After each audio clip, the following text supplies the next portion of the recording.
শংকৰদেৱ শিক্ষা নিকেতন গহপুৰ কেৱল এখন বিদ্যালয় নহয়, এয়া এক ব্যতিক্ৰমী অনুষ্ঠান য'ত এতিয়া বিদ্যালয়ৰ লগতে মহাবিদ্যালয় পৰ্যায়ৰো এক সম্পূৰ্ণ আৱাসিক ৰেচিডেন্সিয়েল পৰিৱেশ গঢ়ি উঠিছে।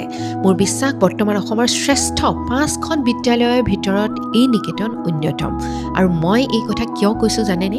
কাৰণ যি সময়ত সমাজত কম নম্বৰ পোৱা ছাত্ৰ ছাত্ৰীয়ে লাঞ্ছিত বঞ্চিত হয়, সেই সময়ত এইখন বিদ্যালয়ে 60-70% নম্বৰ লৈ অহা সাধাৰণ ছাত্ৰ ছাত্ৰীকো মেট্ৰিক আৰু উচ্চতৰ মাধ্যমিকত 90% বা ডিষ্টিংশ্যন লাভ কৰোৱাই দেখুৱাইছে। আৰু এই সফলতাৰ মূল চাবিকাঠি হৈছে এক মোবাইল মুক্ত চৌহদ। আজিৰ যুগৰ আটাইতকৈ ডাঙৰ ডিষ্ট্ৰেকশ্যনটোৱে হৈছে মোবাইল ফোনটো, যিটো ইয়াত সম্পূৰ্ণৰূপে নিষিদ্ধ। লগত আছে ইন হাউচ টিউটাৰ্ছ, মানে স্কুলৰ ভিতৰতে শিক্ষক থকাৰ বাবে বাহিৰৰ টিউশ্যন কোচিঙৰ দৌৰা-দৌৰি কৰি সময় নষ্ট কৰাৰ প্ৰয়োজন নাই। কিন্তু এই সফলতা কেৱল কিতাপৰ পৃষ্ঠাতে সীমাবদ্ধ নহয়। আমাৰ হেৰাই যাব ধৰা কলা, সংস্কৃতি, ভগৱানৰ প্ৰতি আস্থা, পিতৃ মাতৃ আৰু গুৰুজনাৰ প্ৰতি সন্মান জনোৱাৰ যি চিৰন্তন ভাৰতীয় আদৰ্শ আছে, তাক এই কণ কণ ছাত্ৰ ছাত্ৰীসকলৰ বুকুত গভীৰভাৱে ৰোপণ কৰা হয়। ইয়ালৈ অহা প্ৰতিজন শিশুক এগৰাকী আদৰ্শৱান মানুহ হিচাপে গঢ়ি তুলিবলৈ সক্ষম হৈছে এই অনুষ্ঠান।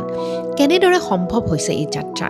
কাৰণ ইয়াৰ আঁৰত আছে এগৰাকী দূৰদৰ্শী, মাতৃভূমিক প্ৰাণ ভৰি ভাল পোৱা আৰু সমাজৰ বাবে সঁচা অৰ্থত কিবা এটা কৰাৰ হেঁপাহ থকা প্ৰতিষ্ঠাপক উদয়াদিত্য গোস্বামী ডাঙৰীয়া।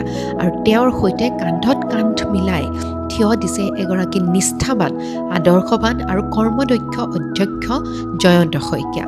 তেওঁলোকৰ নেতৃত্বতে আজি গহপুৰৰ পৰা গ্ল'বেল হৈ পৰিছে শংকৰদেৱ শিক্ষা নিকেতনৰ ভিজন। যেতিয়া এনে প্ৰচেষ্টা আৰু সফলতা মই চকুৰ সন্মুখত দেখোঁ, তেতিয়া মোৰ মনলৈ এক গভীৰ বিশ্বাস আহে।